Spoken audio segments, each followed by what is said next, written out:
Development goal के तहत TV officer और सभी टीवी चैंपियंस, आज मैं इस कार्यक्रम में आप सबका स्वागत करता हूं और हार्दिक अभिनंदन करता हूं। आज एक बहुत ही महत्वपूर्ण दिवस है और आप सभी अवगत हैं, WHO ने पूरे विश्व से टीवी को एलिमिनेट करने के लिए 2030 का टारगेट रखा हुआ है, लेकिन हमारे माननीय प्रधानमंत्री जी द्वारा इस टारगेट को प्रीपोन करके 2025 तक ही पूरे भारत को टीवी से मुक्त करने का एक लक्ष्य रखा गया है, जिसके लिए हम लोग सभी लोग कृत संकल्पित हैं। उसी के तहत विभिन्न कार्यक्रम चलाए जा रहे हैं।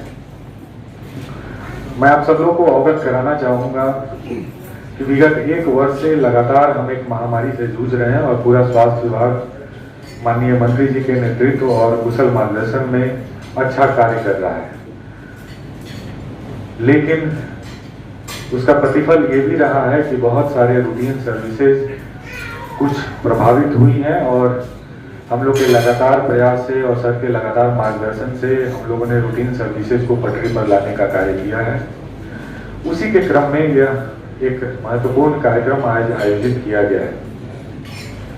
टीवी एक संक्रामक बीमारी है और एक अनुमान के अनुसार लगभग 30 लाख लोग प्रतिवर्ष इससे संक्रमित होते हैं केवल भारतवर्ष में।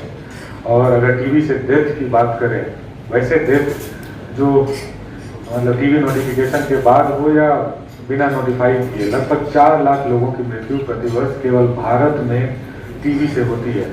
तो ये कितना चश्मा के मरीज अपने देश के अंदर थे और 4,45,000 मरीज की मृत्यु एक वर्ष में हो जाती है। तो हम समझ सकते हैं कि इस बीमारी से कितना ज्यादा कैजुअलिटी, कितनी ज्यादा मृत्यु प्रति वर्ष होती है। 4,45,000 लोग केवल टीबी के कारण मर जाते हैं। और टीबी जो बीमारी ऐसे है तो पूरी दुनिया में, लेकिन अपने देश के अंदर जो टीबी के मरीजों का प्रतिशत पूरी दुनिया के आधार पर है वह 27% है।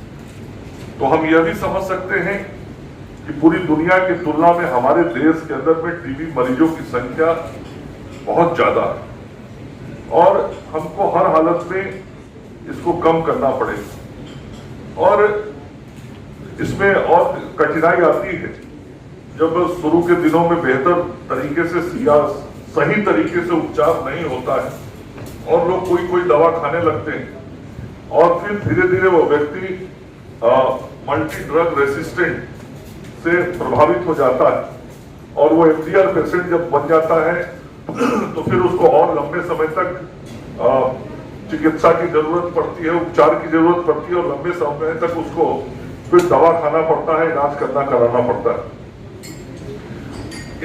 इस बीमारी का जो सबसे बड़ा कमी कहें या जो हमको प्रयास करना है वो बात कहें तो वो ये है कि हम अपने यक्ष्मा के मरीजों की पहचान नहीं कर पाते।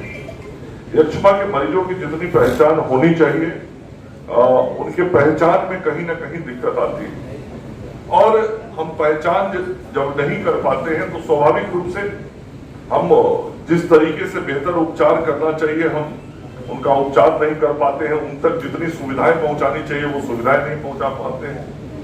तो नोटिफिकेशन अपने आप में एक बहुत बड़ी समस्या है और उसका कारण यह है कि जो व्यक्ति टीबी का मरीज हो जाता है वह अपने आप को ऐसा सोचने लगता है कि हम कहीं सोसाइटी से, फैमिली से आइसोलेट ना हो जाए, हमको लोग अछूत मान के अलग न कर और परिवार में भी रहने की अलग व्यवस्था। पुराना जो परंपरा हम लोगों ने बचपन में देखा गांव देहात अपने घर में भी, यदि किसी को टीबी हो गया गलती से तो ऐसा मान लेते थे कि जैसे उसको बिल्कुल परिवार से, समाज से अलग करता है। तो इस बात का जो भय किसी व्यक्ति के मन में हो जाता है वह नोटिफिकेशन की संख्या को बढ़ाने में कठिनाई पैदा करता है। यदि मैं मरीज हूं और मैं बताऊं तो नोटिफिकेशन ज्यादा होगा। आत्म ज्योति प्रदीप्ताय ब्रह्म ज्योति नमोस्तुते ब्रह्म ज्योति प्रदीप्ताय गुरु ज्योति नमोस्तुते गुरु ज्योति नमोस्तुते। और एक दूरगामी सोच, एक लक्ष्य, एक महान